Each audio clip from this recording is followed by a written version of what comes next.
Hi అండి, welcome to మన garden మన వంటలు. ఈ సండే స్పెషల్ అయితే పచ్చి రొయ్యల కర్రీ, అలానే టమాటో చారు అనమాట. పచ్చి రొయ్యల కర్రీ అయితే ఛానల్లో ఉంది, నేను డిస్క్రిప్షన్లో లింక్ ఇస్తాను, ఇంట్రెస్ట్ ఉన్న వాళ్ళు వెళ్ళి చూడొచ్చు. ఇవాళ కర్రీ అయితే సూపర్ టేస్ట్గా వచ్చిందనమాట. అలానే దీని కాంబినేషన్ టమాటో చారుతో ఇంకా టేస్ట్గా అనిపించింది.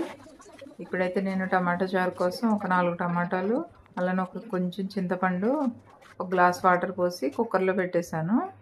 కుక్కర్ ఒక విజిల్ రాగానే స్టవ్ ఆఫ్ చేసి ఇట్లా మెత్తగా పిసికి ఒక 1/2 లీటర్ వాటర్ మిక్స్ చేసి దానిలోనే ఉప్పు, కారం, పసుపు, ఒక ఆనియన్, 4 పచ్చిమిర్చి, అలానే ఒక 10 మిరియాలు, 4 వెల్లుల్లి రెబ్బలు, కొన్ని కొత్తిమీర కాడలు కొంచెం దంచుకొని వేసేసి మళ్ళీ కుక్కర్ విజిల్ పెట్టేసుకుని ఒక విజిల్ వచ్చాక స్టవ్ ఆఫ్ చేసుకుని మూత వచ్చాక కొంచెం కరివేపాకు, ఒక స్పూన్ జీలకర్ర తాలింపు వేసుకోవాలి. చాలా టేస్ట్గా ఉంటుంది టమాటో చారు. కంపల్సరీ ట్రై చేసి చూడండి. వీడియో నచ్చితే లైక్ చేయండి, షేర్ చేయండి.